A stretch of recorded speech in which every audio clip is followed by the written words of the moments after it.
In a matchup of feline proportions, it was the Cougars' defense that outgrowled the Bengals. For 2 full years while Jamison was on the scout team, he worked out in this weight room at 5 a.m. every morning. At the 32nd annual National Odor Eaters Stinky Sneaker Contest, Catherine Tuck is the one who won this year, and she came and just stunk up this place. While there are many things in place to protect people, there are still places you shouldn't go alone at night, as you can see from the sign beside me. BYU fans show their love and support for the boys in blue at every home game, but one unique group of fans find their dedication comes from a more personal source. That's right, Sable. I spent some time with the team this week as they prepare to stretch their winning streak over the Cougs to 2. Cabanilla says she wants to unite city council members by getting everyone on the same page for the benefit of the city. Nicole Fowler, BYU Daily News, Provo. As a little boy, Jamison Frazier dreamed of wearing Cougar blue, but a few years back, his dream appeared to be cut short. I came to BYU, decided to try out for football just because I figured I might as well give it a go. Worst they can say is no. And Croton was around back then, and he cut me from the team. But sometimes perseverance pays off, and dreams just take a little longer to come true.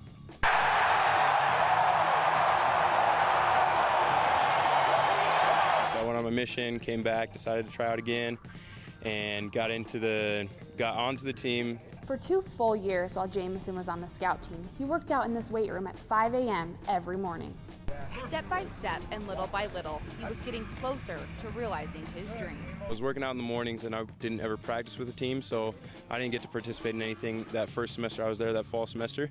And then during the spring, I got to do spring ball, and then after spring football is done, they go to fall camp, and they can only take 105 guys, and I wasn't on that list.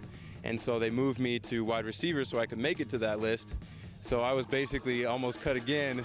Being deep in the depth chart was frustrating, but Jamison found strength and motivation from the ones he loved. My father, he played here back in the 70s, and he always encouraged me to continue trying and to, continue improving, to work on, what I needed to work on, and to know that I still could, always improve. I mean, even now to this day, there's always stuff that I can improve on. But all of the early morning workouts and days on the prep team have finally led to this, a spot in the starting lineup at outside linebacker, the same position his father played back in the 70s. It was great, it was nice to see that kind of the work had paid off and that I was going to get an opportunity to play for BYU football. And even though he has earned the starting job, Jamison remains humble and feels like he needs to prove himself every day.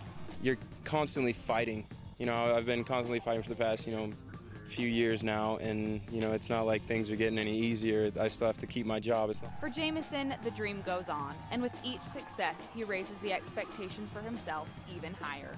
This season to continue to improve, stay healthy, and just help the team out as much as I can and give everything I got. In Provo, Nicole Fowler, Coog Tube.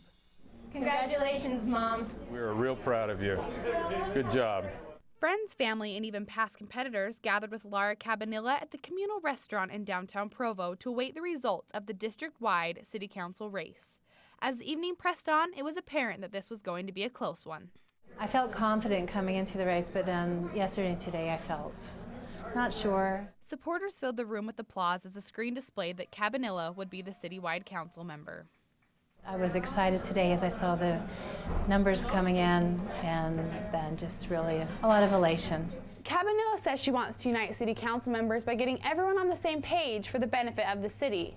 Nicole Fowler, BYU Daily News, Provo.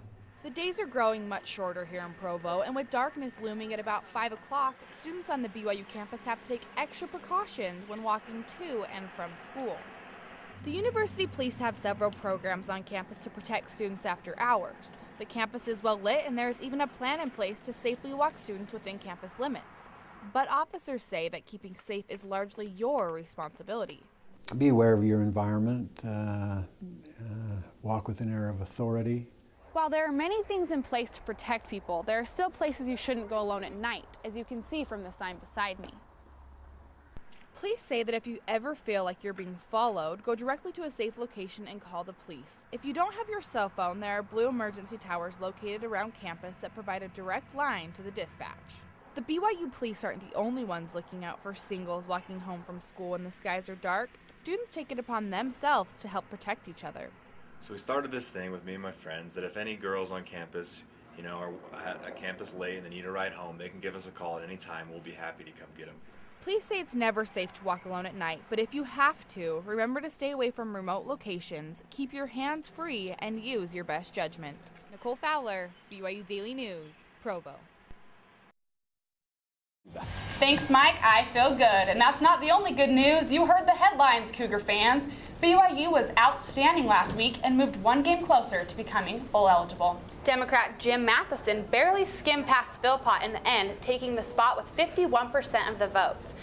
When Coog Tube comes back, road woes. Will the Cougars win their first road game of the season? We'll give our predictions of the BYU game and an SEC showdown. Elizabeth Smart took the stand yesterday to continue her account of her 9 months under the control of Brian David Mitchell. Nike tennis shoes could be the source of a nice chunk of change. 11 News reporter Brenna Olson is at the contest that started it all. This is Cleveland's first time back since he last coached the Cougars there in 2005. Under Coach Cleveland, BYU went 138 and 108 with 3 NCAA tourney appearances and 2 conference championships in 8 seasons. Couples are among thousands stranded on a cruise ship off the Mexican coast. A Canadian magician took the Day of the Dead to a new extreme. And that's Coog Tube for Friday, November 12th. Thanks for joining us and have a great afternoon. Go Cougars.